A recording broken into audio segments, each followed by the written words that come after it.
Welcome to the Gen Z Journey, where we work with you through an entrepreneurial lens to build a wholesome perspective on life and build both our business and personal dreams together. Join our community on Facebook, Instagram and LinkedIn at Gen Z Journey.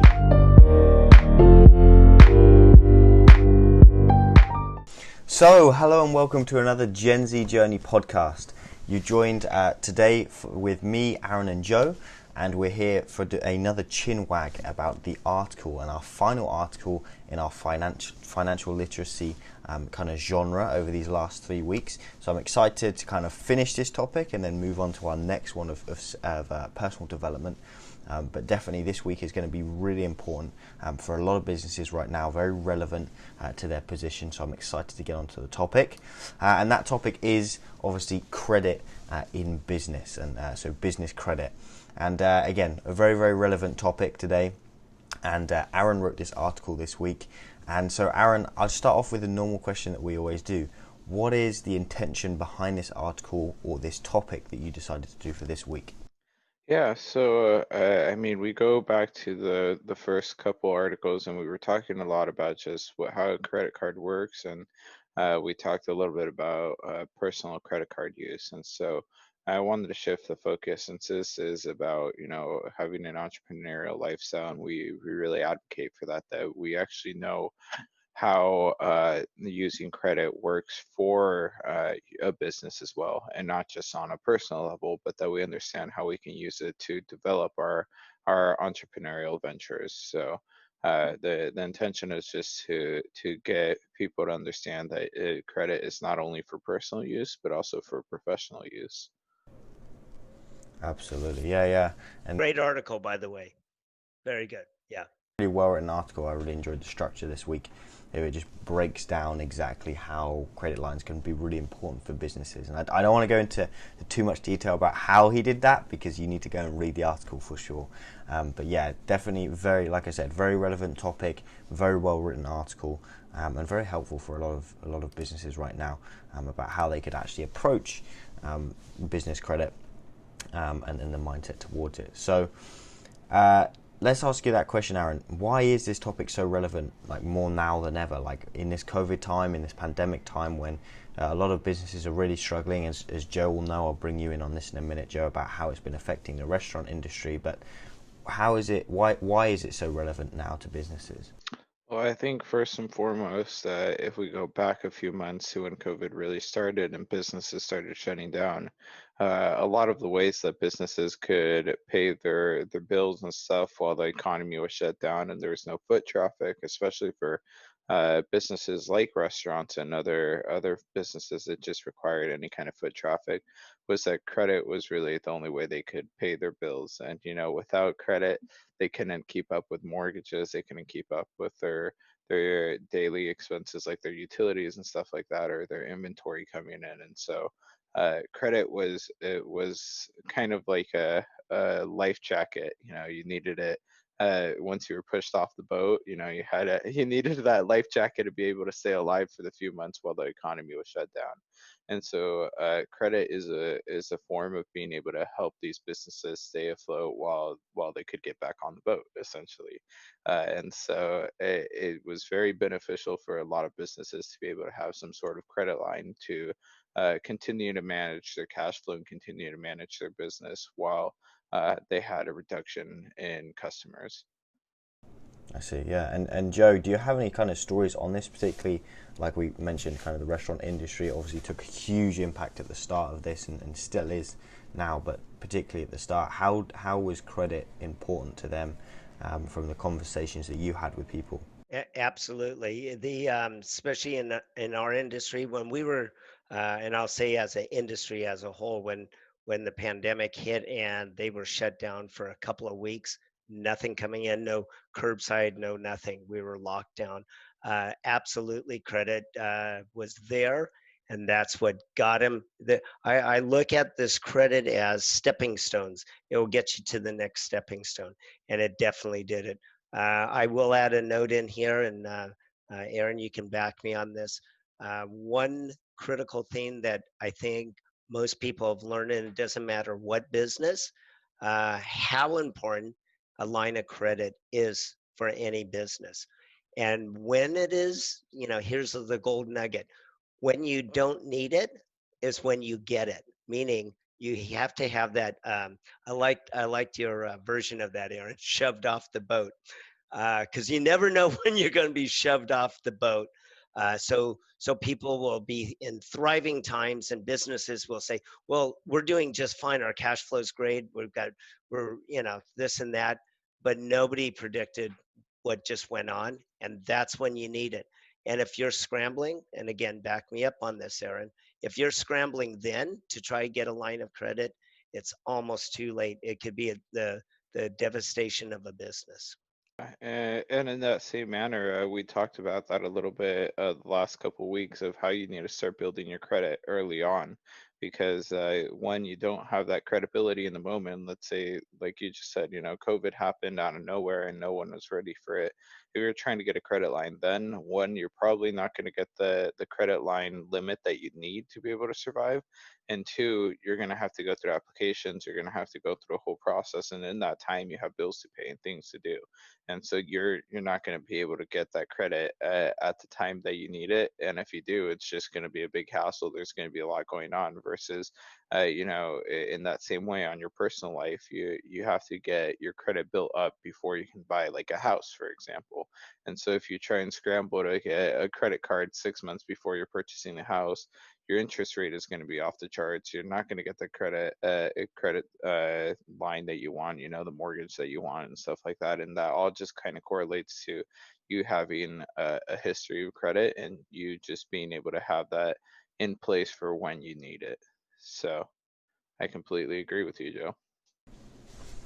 Okay, and as I was reading through as well, Aaron, I kind of noticed that there's a lot of similarities, obviously, between personal lines of credit and how you use them and how you approach them and mindset towards them is very similar. There's a lot of similarities between that and that of business, except it's just on a much bigger scale.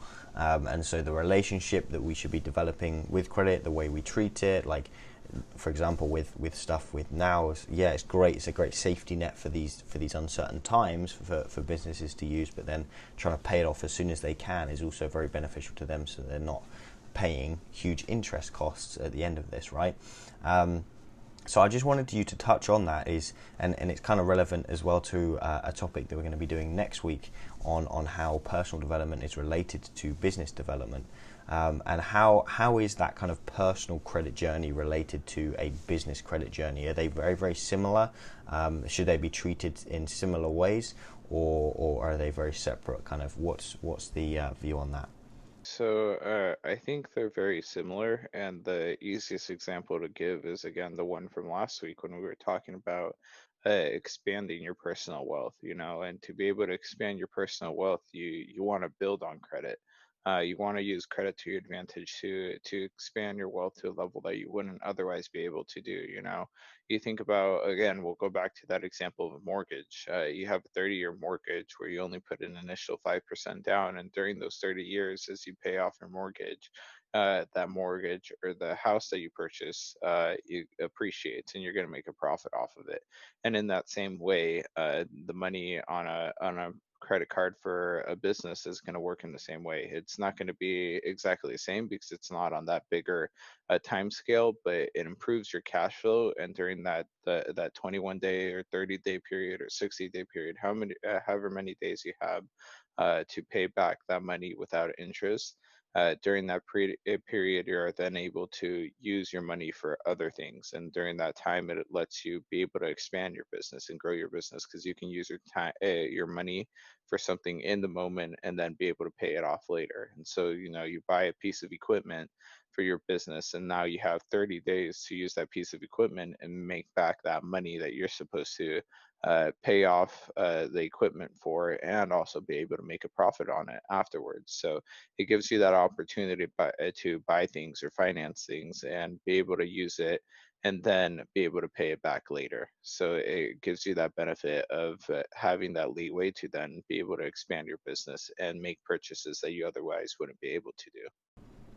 Yeah, exactly. And for me, again, it's something I actually meant to mention to Jackson on the previous week's Chinwag about this, was it can make things a little bit more complicated. You know, you got to track it, you got to keep track of it, and make sure you're paying off the credit and stuff in your business. And you actually wrote on that in the article, which was awesome. But so it makes things a little bit more complex, but it allows you to expand, like you said, and grow your business at like 10 times the speed as if you were not using credit, right? If you manage it correctly and you do it well, then you can grow your business in a healthy way much quicker than if you were otherwise. So I think that's a really relevant kind of comparison there between that personal credit and business credit, is that you can expand your horizons as an individual, but then the same goes with your business. If you can actually expand your business's horizons a lot quicker using credit. But like with personal credit, there are negatives to it, and so Aaron, what are the negatives to business credit, and what are some potential kind of pitfalls or credit traps that people should be aware of? So for specific credit traps, I think that's probably something we gotta ask Joe. But for a general understanding, it's the same thing again as personal finances. You know, you want to be able to make sure you can afford to pay it, and that you're prepared to pay that credit when it's due and before you have to pay that interest. And a good example of this, it would be like, let's say you're offered a project for your business. Let's say you're a construction company and you're offered a project that is going to pay you $30,000 for that project, and you get a month for that project to finish it, and then you'll be paid. And you need a piece of equipment to be able to do that, but that piece of equipment costs you $10,000, and then you got labor costing you $10,000 or something like that. So then you purchase that piece of equipment, you pay for your labor up front, and then at the end of the project, you're going to pay everything that you just bought on that credit, that $20,000 that you just paid on credit, and then be able to make a profit of $10,000 at the end of it. And so you can actually use that to your advantage. But let's say all of a sudden you weren't prepared, and it ends up the project takes you a month and a half, and you end up taking an extra 2 weeks. Now you have a credit that you borrowed. You know, you borrowed those $20,000, and you were supposed to pay 2 weeks ago, and so then you have to deal with the fact that you didn't pay that, and now you have an interest rate, and so your profit goes down and everything. And if you go unplanned like that, and your profit margin is a lot smaller than 33%, like I just said, you end up actually losing money. So if your profit margin was actually 5% and your interest is higher than 5%, that means you actually ended up losing money because you paid that interest that was over 5%. And so just being aware of the downfalls of borrowing money and not being 100% sure that you can pay it back can really cause issues. And what do you think about that, Joe? I'd like to get a little bit more of real examples. Well, I tell you, you could take that example and it applies to someone out there. Absolutely. I think in a nutshell, real easily said, it's self-discipline. It's self-discipline for the company. It's self-discipline for a lifestyle at home. And if you follow what you just set out to do, the plan will work. Again, understanding the pitfalls and understanding, giving yourself maybe a little bit more margin, thinking that what if. So when I go into a project, I always say what if, then try to take the worst scenario and go from there. But again, it boils down to self-discipline. You've even heard some of your friends say, well, the house budget won't allow it. That means they're running it just like a business. And when I hear that, that says self-discipline, because the other side of that is, well, it's just a week, we'll just do it and we'll figure out a way. Those are dangerous words. Those are very dangerous words. So go ahead. And so, like the wider question I have for you, Joe, is obviously through your years of experience in owning businesses and being an entrepreneur, how has credit featured in kind of your journey? Has it been an essential part of it? And secondly, kind of what has your relationship been with it? Has it been good, bad? Has it helped you grow? Like, just give us an overview of how it's played a role in your businesses over the years. So again, I'll overview it. It has worked for us. We've been in business for 30 years. We've been shut down for one of our businesses for 5 months, going on 6 months. We've had to jockey and use that line of credit to survive, which we will. I'm certain of it.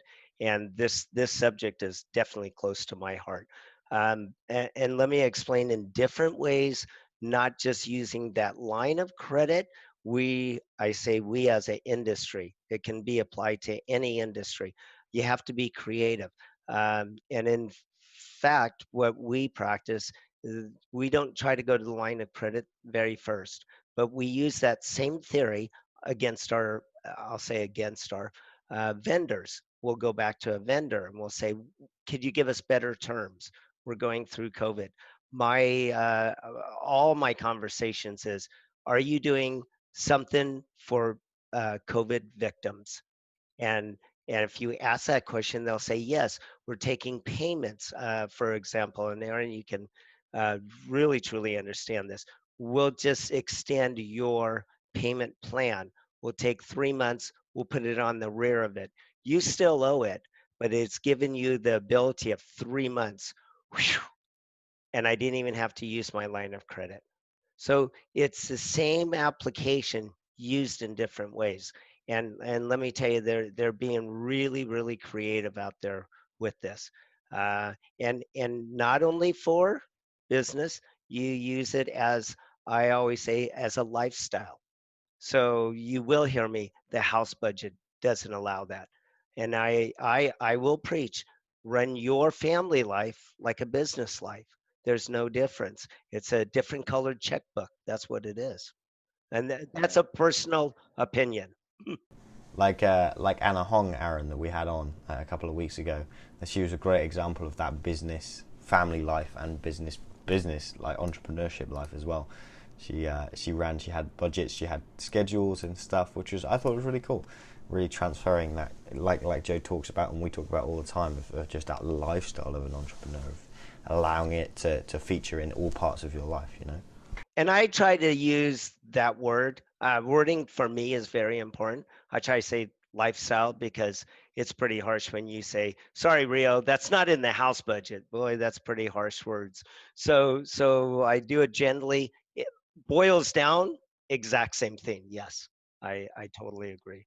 Yeah, and I actually want to highlight something you said, Joe, a second ago. You talked about renegotiating terms with a vendor, and that's really important because in this article we talk a lot about credit cards and specifically using credit cards, but that's not the only form of credit you can get. You can get credit with like what you said, vendors, where you go out, you purchase something from a vendor before you actually have the money to purchase it.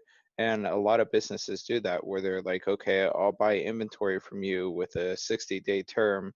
And then the vendor will be like, okay, and if you pay it back in 55 days or something, or 56 days, we'll actually discount you 1%.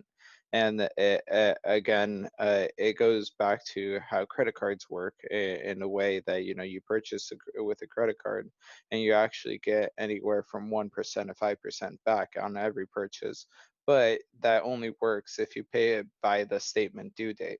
And so that idea of just using credit and then being able to use that to your advantage, like you said, to manage your cash flow and be able to survive an extra 3 months can be very beneficial.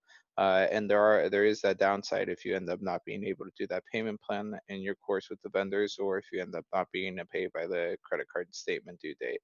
And so I think it's really important that you realize that it's not just one form of credit card or one form of credit that you can get, because it's not always a credit card, but that there are multiple ways that you can get credit. And depending on what kind of credit you're using, you can also renegotiate those terms, like you said, or be able to get a discount of some sort for how you pay it.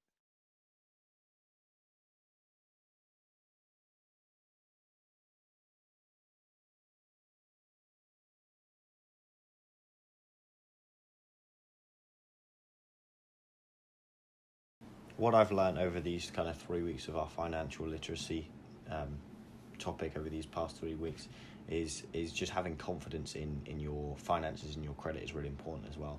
It's like, okay, so if I'm confident that I can pay it off by the end of the month, then I'll make the purchase. If I'm not confident, there's no point in making it because it's going to cause even more problems, That's one of the big things I've taken away. But I think that kind of wrapped things up for this topic. I think it was an absolutely excellent article. Of course, as always, people should know by now, the description, the link for this article will be in the description. It can be found on the website, so go and take a read, and it goes much more into depth and much more informative about this very topic. So do go and have a read of that. You'll find this podcast on YouTube, and you'll find it obviously on Apple Podcasts, Spotify, and wherever you else listen to podcasts. But we do encourage you to go and watch it on the YouTube so you can see us kind of interacting and having fun together. But join us for this week's guest podcast, which will be released on Friday. We've got a very special guest for that one, which I'm really excited about. And then join us next week as we go and move on to our personal development 3-part series. And I'm very excited for that series. I think we've got some great content coming for people in terms of the guests and in terms of the topics as well. Got some really relevant topics to people there. So, yeah, stick with us over these next few weeks as we get onto those different topics. But for now, we'll finish as we always do. Cheers for now.